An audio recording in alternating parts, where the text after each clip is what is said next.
जो है उसमें माइंस है, ये अपील ली ईरान ने और कहा कि अभी इसलिए उसको हम हर किसी के लिए ओपन नहीं कर सकते। और अब ये खबरें आ रही हैं, ट्रंप कह रहे हैं कि उसको जो है सफाई का अमल ट्रंप ने जो है अमेरिकन फोर्सेस ने वहाँ पे शुरू कर दिया। जी बहुत शुक्रिया मुझे प्रोग्राम में लेने का। ये माइंस क्लियरेंस का जो प्रोसेस होता है वो इतना आसान नहीं होता है कि उसको प्रेसिडेंट ट्रंप ने कह दिया तो वो शुरू हो गया होगा। It takes a great deal. देखिए जो माइन फेंकता है उसके लिए तो बड़ी आसानी होती है कि कोई जिस वक्त वो माइन डाल रहा होता है तो उस वक्त उसकी पोजीशन नोट कर लेता है, तो अगर उसी ने क्लियर करनी है तो उसके लिए बहुत आसानी होती है। लेकिन जो दूसरी फोर्स है जिसको नहीं पता कि माइंस कहाँ फेंकी गई हैं और वो उनको क्लियर करने की कोशिश करते हैं, तो ये एक जुए शीर लाने के मुतरादिफ है। बहुत रिस्की ऑपरेशन होता है, डेंजरस होता है, कॉस्टली होता है और टाइम टेकिंग होता है। तो ये इतना आसान नहीं है कि इस वक्त लेकिन तो ईरानियंस कह रहे हैं आपके कि मुताबिक अमेरिका के पास ये कैपेसिटी, ये कैपेबिलिटी है कि वहां से उसकी कैपेबिलिटी है। ठीक है, कैपेबिलिटी तो है, कैपेबिलिटी तो तकरीबन हर नेवी के पास ही होती है। लेकिन मैं कहना ये चाह रहा हूँ कि इस वक्त जिस वक्त अपनाए हुर्मुज़ ईरान के कंट्रोल में है अभी भी, और उस वक्त अमेरिकन नेवी वहां जाके ये माइन क्लियरेंस करना शुरू हो गई है, ये मुझे एक बड़ी अजीब सी चीज लग रही है। माइन क्लियरेंस के लिए बाकायदा शिप्स को जाना पड़ता है उस जगह पे, उसको डिटेक्ट करना पड़ता है और फिर उसको क्लियर करके डिस्पोज ऑफ करना पड़ता है, which is a very tedious operation. और उस ऑपरेशन के दौरान फिर आप और किसी शिप को वहां उस इलाके में आने नहीं देते। तो मेरा नहीं ख्याल कि अभी कोई शुरू हुआ होगा, बातचीत शायद हो रही हो, कोई ऐसा ख्याल हो, कोई ऐसा प्लान बन रहा हो, वो एक अलग चीज है। लेकिन मेरा नहीं ख्याल कि फिजिकली ये स्टार्ट हो गया। ठीक है। ट्रंप लेकिन इसका दावा कर रहे हैं सोशल मीडिया पे, उन्होंने कुछ देर पहले ये पोस्ट की है कि आपने हुर्मुज़ जो है वो अमेरिका उसको जो है क्लियर कर रहा है। फैज साहब, पाकिस्तान में जेडी वैंस जो है उनका आना, उसको बड़ी कह लें कि उनको खासी पजीराई भी मिली है, डिफरेंट किस्म के उनको डिफरेंट तरीके से उनको वेलकम भी किया जा रहा है, डिफरेंट मीम्स भी हम पाकिस्तान में देख रहे हैं। और साथ में एक, क्योंकि उनका एक स्टांस था वॉर को लेकर के, वो इसको इस जंग के हामी नहीं समझे जा रहे थे, उनके लिए कितना अहम है पाकिस्तान का विजिट और इन मुज़ाकरात में शामिल होना, क्योंकि आगे जाकर ये देखा जा रहा है कि वो अगले जो अमरीकी सदारती उम्मीदवार भी हो सकते हैं। Extremely important. उनका पूरा सियासी कैरियर जो है इस पर डिपेंड करता है, इन मुज़ाकरात पर। अगर वो कामयाब लौटते हैं तो पॉसिबली, जैसे मैंने कहा, मैं सदर तो उनकी सदारत की तो गारंटी नहीं दे सकता, लेकिन वो रिपब्लिकन पार्टी के नॉमिनी ज़रूर बन सकते हैं। अब ये अलग बात है कि डेमोक्रेट्स किस तरह से इस गेम को प्ले करते हैं। लेकिन उससे पहले मैं ज़रा, हमारे रोकड़ी साहब ने बड़ी अच्छी बातें की हैं और मुझे खुशी है कि बड़ा उन्होंने एक डिप्लोमेटिक अंदाज़ इस्तेमाल किया है। और ख़ास तौर से मुझे ये भी खुशी है कि कम से कम हुकूमती हलकों से वहाँ की जो एक हुकूमती सियासी जमात है उसकी तरफ से यही बातें आना चाहिए, ताकि मामला जो है कम से कम ट्रम्प एडमिनिस्ट्रेशन से और पाकिस्तान के जो इस वक्त हुकूमत है उसके दरमियान अच्छे रहें। लेकिन वाक़या दरअसल यहाँ ऐसा है ही नहीं, ग्राउंड रियलिटीज़ ऐसी नहीं है। लोग उनको ऐसा नहीं समझते कि वो अजीम तरीन प्रेसिडेंट हैं, आज तक उनसे अच्छा कोई प्रेसिडेंट नहीं आया, बल्कि उनको, मेरा ख़्याल है, इस वक्त जो राय आम्मा है उनको नाकाम तरीन प्रेसिडेंट समझा जाता है। और उनके बारे में ये भी कहा जाता है कि वो अपनी दूसरी एक रियलिटी में रहते हैं। यानी ऐसा नहीं है कि वो कोई, बहरहाल बहुत पढ़े लिखे आदमी हैं, अच्छे स्कूलों से उन्होंने तालीम हासिल की है, लेकिन उसके बावजूद जो है वो जिस किस्म की शख्सियत है और जो उन्होंने अंदाज़ अपनाया हुआ है वो सदारत के और वाइट हाउस के शान नहीं है। ये एक फ़ैक्ट है।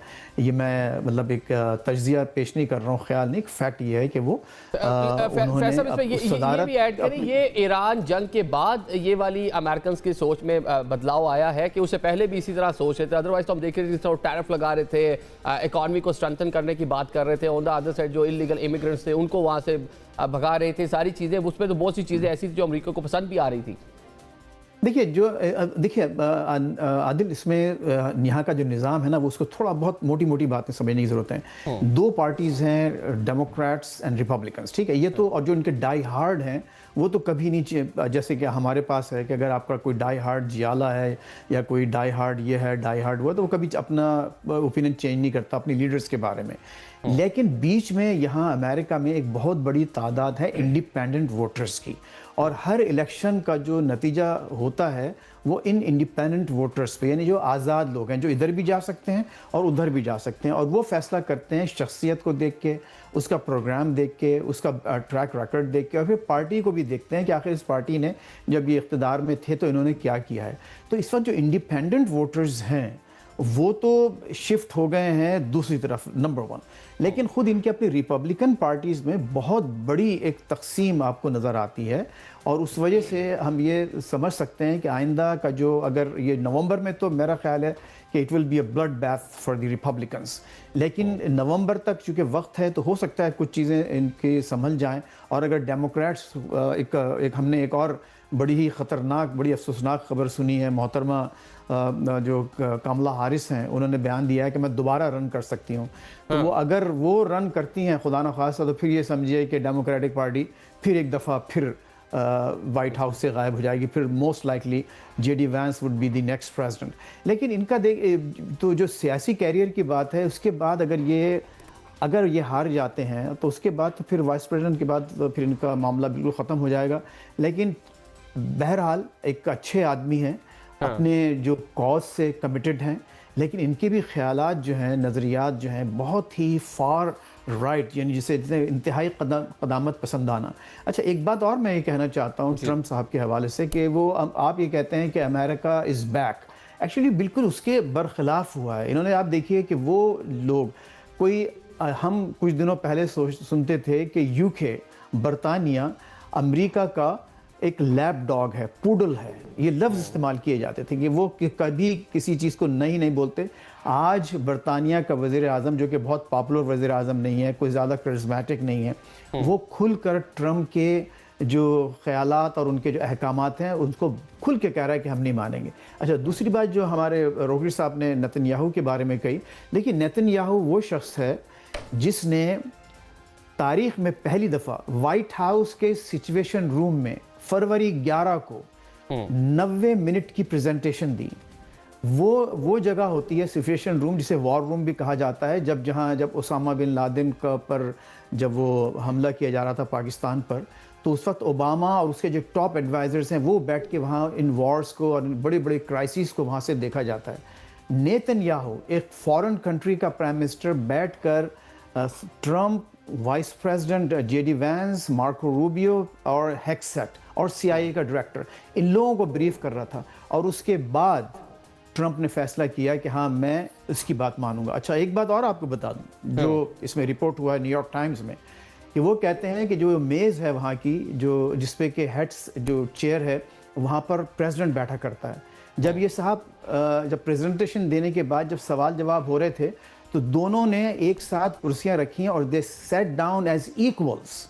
ये जो सबसे बड़ा जो सानहा है, मतलब 90 मिनट्स की प्रेजेंटेशन में जो नेतन्याहू हैं वो कायल करने में डोनाल्ड ट्रंप को कामयाब हो गए कि उन्होंने जनाब आना है, और जो सारी चीजें उन्होंने बताई थी सारी उसे उल्ट हो गई, और अमेरिका को बड़ा असल तो आर्म ट्विस्टिंग जो है नेतन्याहू ने की। ट्रंप नहीं चाहता था इसमें जंग में आए, लेकिन नेतन्याहू वह शख्स है जिसने ब्लैकमेलिंग और अपनी तमाम जो उसने पता नहीं क्या क्या कौन से हरबे इस्तेमाल किए कि एक शख्स को राजी कर लिया, ट्रंप को। और बाकी जो आपको मालूम है कि उनकी कैबिनेट में सारी खुशामद पसंद लोग हैं, खुशामदी लोग हैं, वो उनको बड़ा पसंद करते हैं ट्रंप। उनके दाएं बाएं जितने लोग हैं सारे इसी रोहित के दिखाई देते हैं। फैसल शाह साहब के पास, जी शाह साहब, इस पूरी सूरत हाल में ट्रंप ही दावा कर रहे हैं कि न्यू वर्ल्ड ऑर्डर जो है वो सेट होने जा रहा है।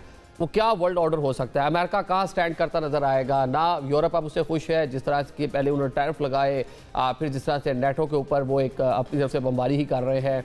अरब ममालिक जो हैं वो उन्होंने देख लिया कि अमेरिका ने किस तरह उनको सिक्योरिटी प्रोवाइड करनी थी, जो अमेरिका जिसमें फेल हो गया। तो क्या नया वर्ल्ड ऑर्डर बनता नजर आ रहा है? जरा जल्दी से बता दें। देखिए, वर्ल्ड ऑर्डर तो बिल्कुल सामने है, अमेरिका ने खुद इसको ड्रॉ किया है। आप इस जंग से पहले देख लीजिए यूरोप को कैसे उन्होंने एलिनेट किया, आपने खुद बताया है।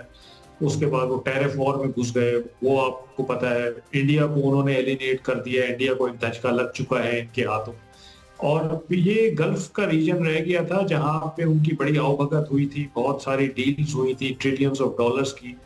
यहाँ आके उन्होंने अपनी, मुझे लगता है कि वो कहते हैं ना, last nail in the coffin, वो उन्होंने यहाँ आके ठोक दिया है। जब जो अरब कंट्रीज हैं उनको ये समझ आ गई है कि जो हमने सिक्योरिटी आउटसोर्स की हुई थी इतने अरसे से अमेरिका को, वो एक गलती थी। जो हमने इनके अंदर इन्वेस्टमेंट की हुई थी, इनको जगहें दी हुई थी, इनका इक्विपमेंट हम खरीदते रहे हैं, वो एक गलती थी। इतना महंगा वेपन प्लेटफॉर्म इक्विपमेंट पड़े हुए हैं उनके पास, वो यूज नहीं कर सके उसको अपने डिफेंस के लिए। अमेरिका के लिए इजराइल का डिफेंस ज्यादा इंपॉर्टेंट था, पैट्रियट मिसाइल्स वहां शिफ्ट कर दिए गए। इन लोगों से पूछा नहीं, मशवरा नहीं किया और जंग शुरू कर दी गई जिसमें सारा अताब इनके ऊपर गिरा। तो ये देखने पे ये जरूर मजबूर होंगे कि कौन क्रेडिबल पार्टनर के तौर पे उभरा है। क्या अमेरिका क्रेडिबल पार्टनर है, ये चाइना और रशिया क्रेडिबल पार्टनर हैं जो चुपके चुपके ईरान की मदद करते रहे और उसको खड़ा रखा उन्होंने, और एक सुपर पावर को यहाँ पे वो हजीमत और खिफत उठानी पड़ी। ठीक है।